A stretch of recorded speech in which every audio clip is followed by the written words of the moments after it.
Alrighty, what's going on, guys?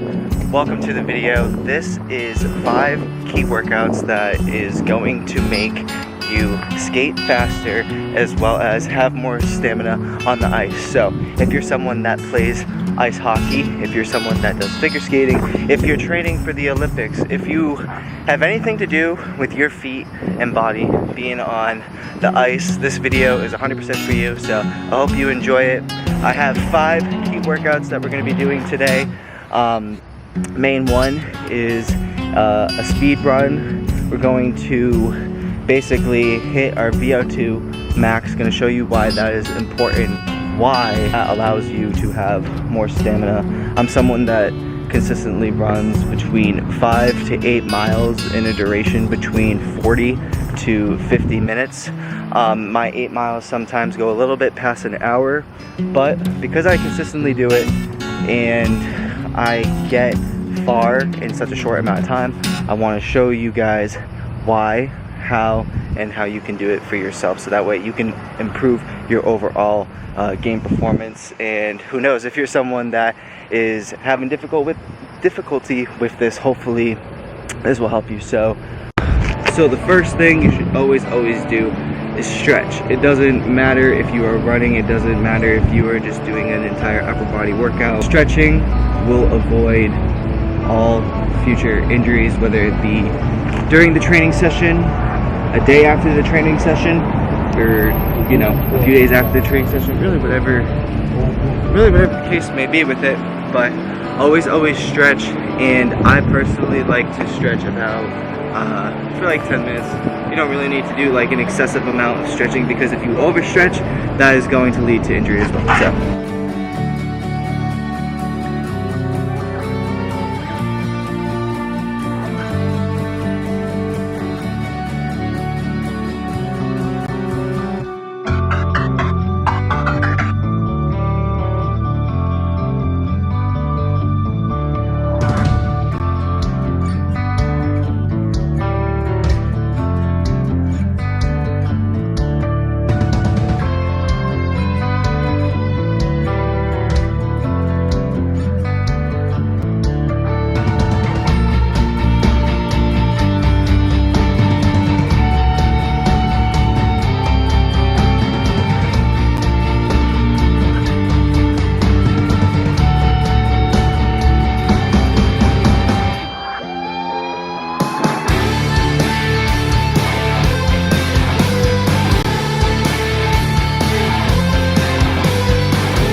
alright, so I figured this would be a good spot to show you guys what I'm talking about when it comes to hill. If you can see, all the way down there is a giant hill. It starts with that hill,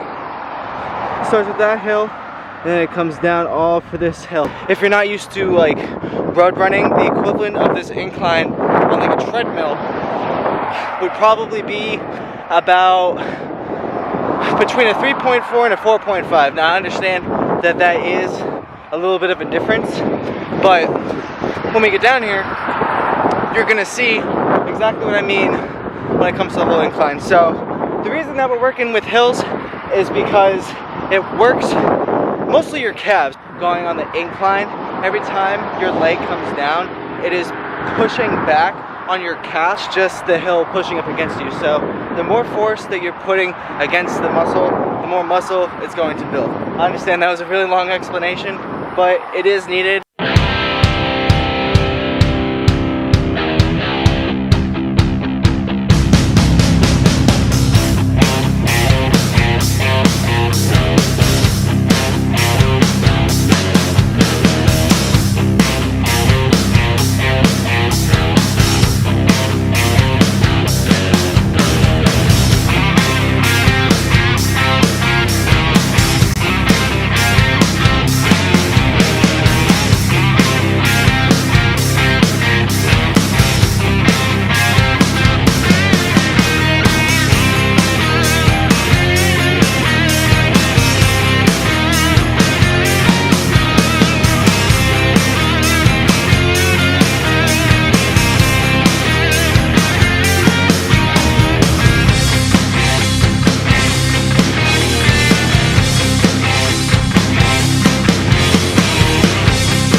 Okay, so we just finished that first part of the hill.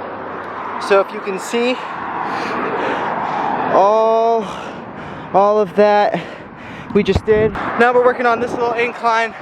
You'll notice that you cannot see past that.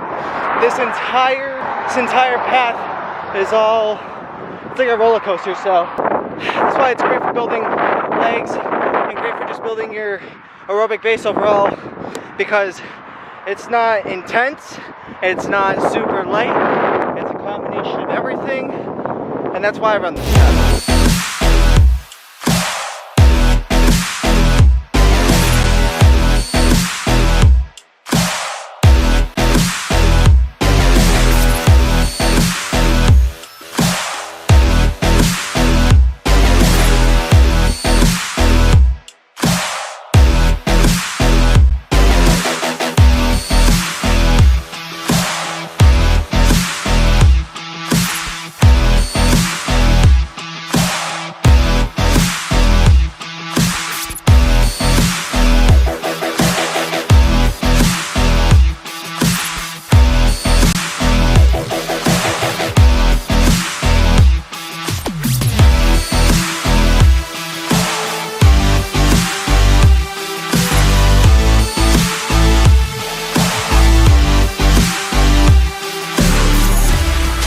Now done all that.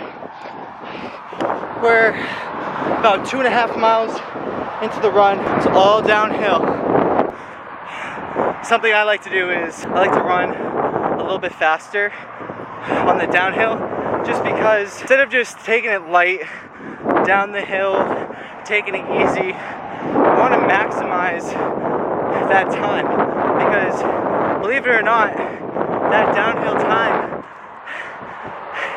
is actually going to be a benefit to you. So instead of just taking it light and jogging down and catching your breath, sprint down the hill, so that way once you're at the regular elevation, you are already at that pace that you need to hit. So you're not overworking yourself, meaning if you jog it down the hill and once you're at the bottom of the hill, you're basically walking, well, technically, you taking it light down that hill actually counted against you, because now you have to start up again and exert more energy. So by going down the hill fast, not only are you continuing to build your aerobic base, but you're staying consistent with the pace that you're supposed to be hitting. And those very small intervals, times, and or elevations, they really add up.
We are at the,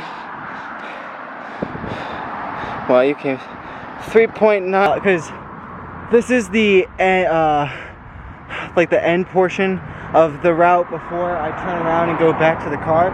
So this is the other hill. Thankfully that truck is coming so you can see the elevation, but I'm gonna put the camera angle a little bit lower so you can see. That's really the thing about Florida. There's not a lot of hills, so anything that is basically not flat, you take advantage of, and you try to just do intervals, aka laps, and you basically call them hills. So this isn't a big hill. This is actually smaller than the first one that we did, but a hill is a hill. So finishing up.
So I wanted to take this opportunity to show you guys that this is the giant tower I've been talking about.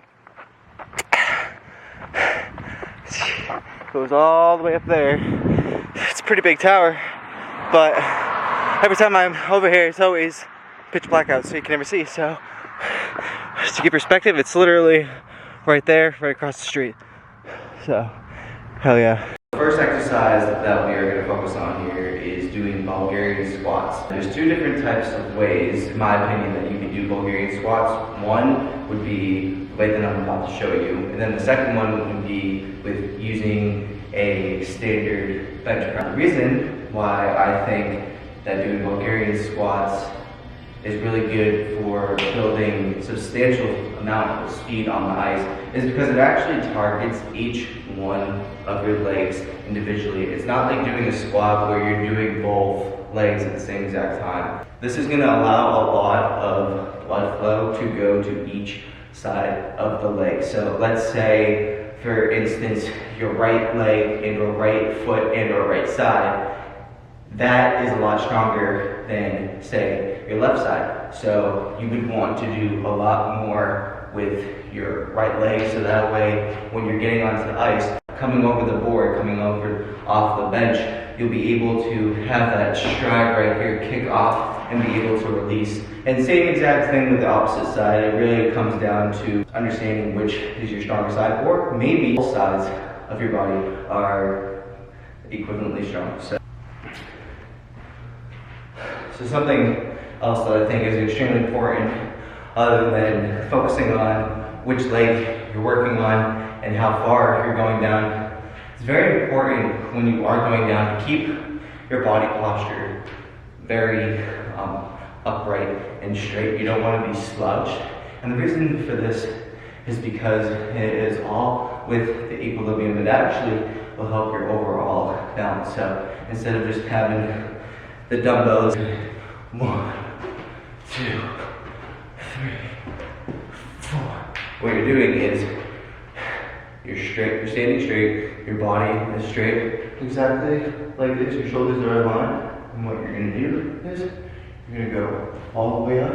Notice how right here is a perfect 90-degree angle. And all you have to do now is literally just go down. So up, down, up, down. Repeat with the other leg. The next exercise we're focusing on is gonna be hanging leg raises. And the reason for hanging leg raises is because that is another thing that is going to help build your overall stamina. And the reason is because you are actually expanding your aerobic base, your core, your overall abdominal system.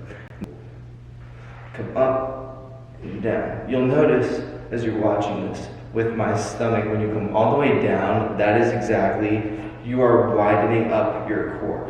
And then when you come in, you're then tightening it. So when your legs come all the way down, you're opening up your core. And then when your legs come back up, you're tightening it. So.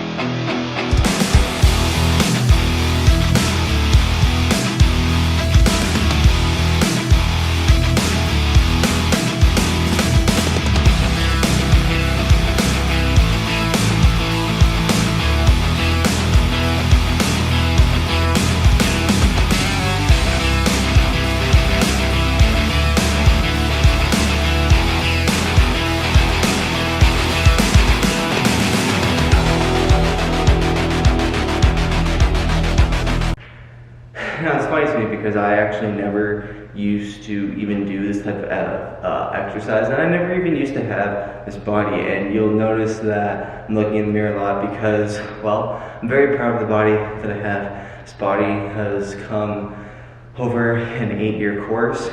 Never in a million years would have thought I would have this physique. Never in a million years would I think I would have a core set that I could just look at in the mirror and literally, like, I'm not even flexing right now. That's how cool this is.